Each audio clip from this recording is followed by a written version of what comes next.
Alright, so Shadavox set a challenge to win Troll Laboratory as a troll at level 1, and then Srid mentioned you can do it in more than one way. So we're going to be doing it multiple ways, and this is the first of them. I didn't take super, I didn't take super extensive preps. I prepped something in each of the categories, but like shop scroll isn't really what I'd prep if I actually cared. But I'm just not that interested in what we find in the shops or what glyphs we find, which is why I'm happy to take the fewer glyphs, because I just want to have enough conversion points available that I can get to whatever threshold is needed. My goal here is to set up a Shroud Cow as quickly as possible, and if I can do that, then I'm going to be fine without really needing anything else. And Johora Jeheyu is nice because he can give us a wait what to help with monster positioning. I did set up a script in advance, so there's a couple monsters I want to have standing in specific places, but even if it weren't for that, we do want to have certain monsters in certain places in order to make them easy to use along with the Troll Shroud. So in particular, there's one monster we really want to have in or near a corner.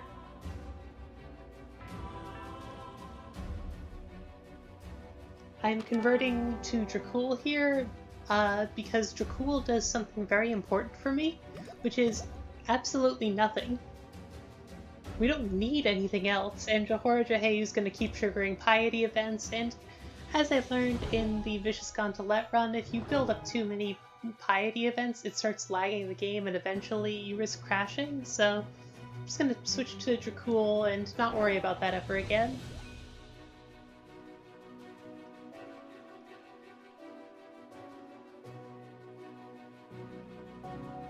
And it'll become clear soon why we don't care about most things, really. Alright, so we're healing 7 damage a tile thanks to our conversions. We were able to get a ton of conversions due to fewer glyphs. And that troll up there that we're punching deals 8 damage per hit, so that's a perfect Shroud Cow, and you can use it to go infinite. We only lose 1 health on each cycle, and then eventually we get our death protection. We can use that to shroud a tile for free to give us back all the health we've lost. And since this is a very straightforward infinite, I've set up a nice little script to run the loop mechanically for us. Now you might notice that we're losing our mana here. That's because every 6th hit, when we attack twice, so there's a second shrouded tile, it shrouds the tile in the bottom right containing that level 10 monster, the Mouth, which has 90% essence drain. So whenever we uncover it in the darkness, it steals almost all of our mana, and increases its own attack power using the stolen mana. And that's what we're doing here. That's the payoff of this loop, is we're just making the Mouth bigger and bigger and bigger. As a troll, all monsters have knockback, so we're going to give the Mouth a ton of attack power, and then we're going to attack it, it'll hit us back with knockback, and whatever it hits us into will take damage based on the Mouth's attack power. We'll live because we have death protection, but whoever we get knocked into will be in considerable pain. The Mouth gains 10 attack power for each point of mana drained, so we're going to run the loop for quite a while to get sufficient attack power. The Mouth has 10% knockback, but because of the way the knockback mechanic works, that means 5% of its damage will be applied to whoever it knocks us back into. Even though there's 10% knockback damage, the damage is split evenly between us and the secondary target, so 5% each. So because of that, we've got almost 35,000 attack power on it. Since Dr. Trollenstein has 1,500 health, that means the Mouth is now strong enough that 1 knockback should be enough to knock Trollenstein down to 1 health in 1 hit. Since the mouth has more than 20 times Trollenstein's health bar. The damage being split evenly thing, by the way, is not how knockback works for the player.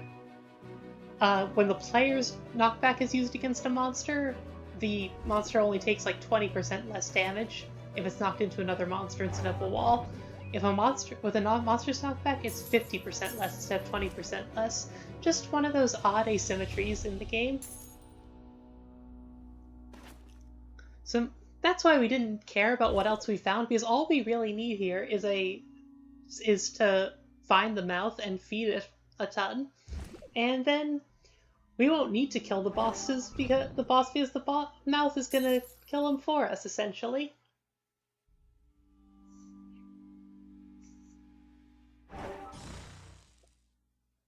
Something about this strategy just sort of really tickles me. It's just such a fun result, turning the mouth on its own master.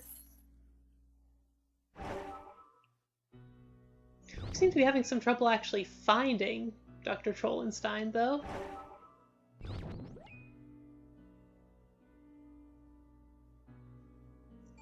There he is.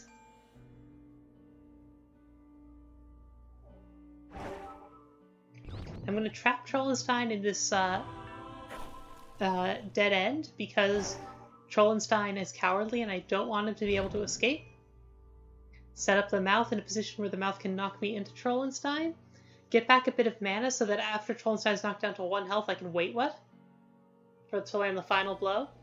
And that did not deal Trollenstein's entire health bar. It did slightly less than a third of his health bar.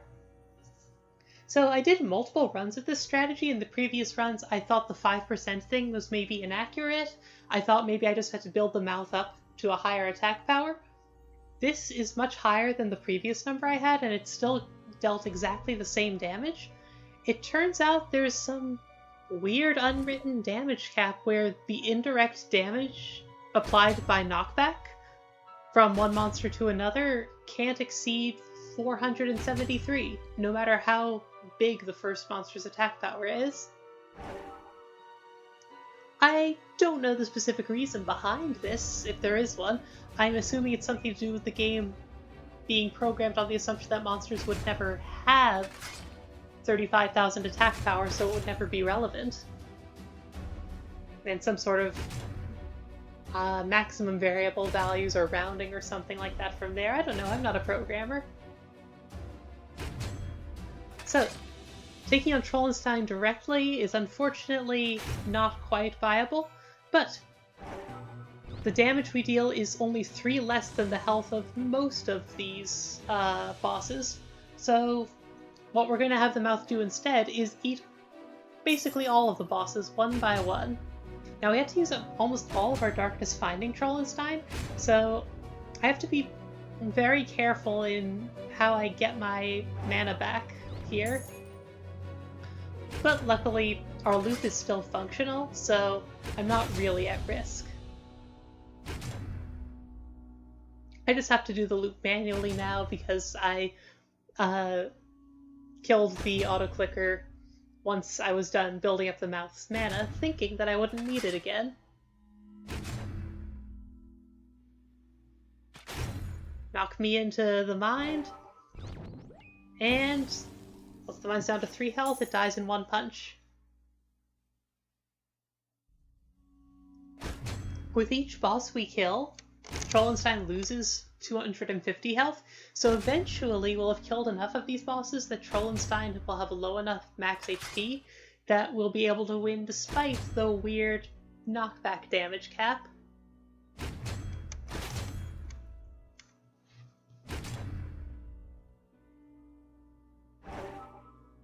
And while it is a pity that we can't get the kill on just Trollenstein with no other kills, at least all of the other monsters are no experience, so on the victory screen it'll still show up as if we only killed Trollenstein. This was a mistake. I forgot to actually get mana for Wait What before doing this. I drank a mana potion there because they're not doing anything else for me. Why not?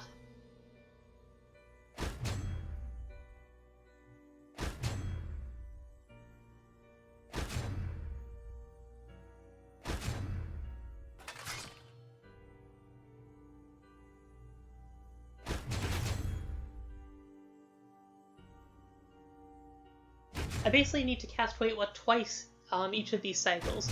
One to move the mouth close to my target, and one to slow the target so that I can deal the last 3 damage with a physical attack. Trollenstein's monster is not the greatest target for us, because its health is way higher than all of the other bosses.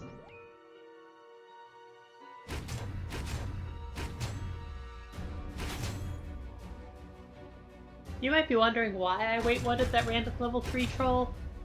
I was kind of wondering if there was something important behind it. Couldn't find the eyes, the Gorgon boss, which is who I was looking for. She was right over there, I was just not seeing her at all.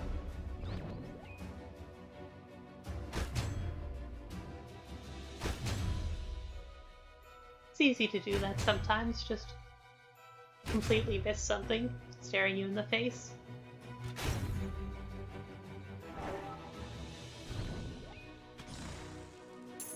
Alright, so now all that's left is the mouth, who unfortunately can't eat itself, Trollenstein's monster, who's kind of beefy, and Trollenstein himself, who's down to 500 health, which is still just a little bit high for us to kill in one hit.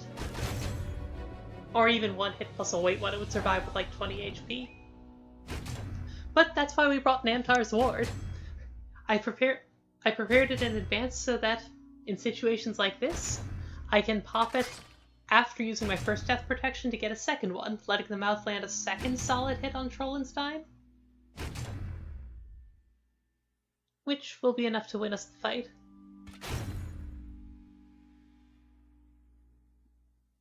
Trollenstein's at like 28, it's not high enough. Even if Trollenstein still had the crazed regen and ensnared, it still wouldn't have gotten the full heal from each tile that you would expect.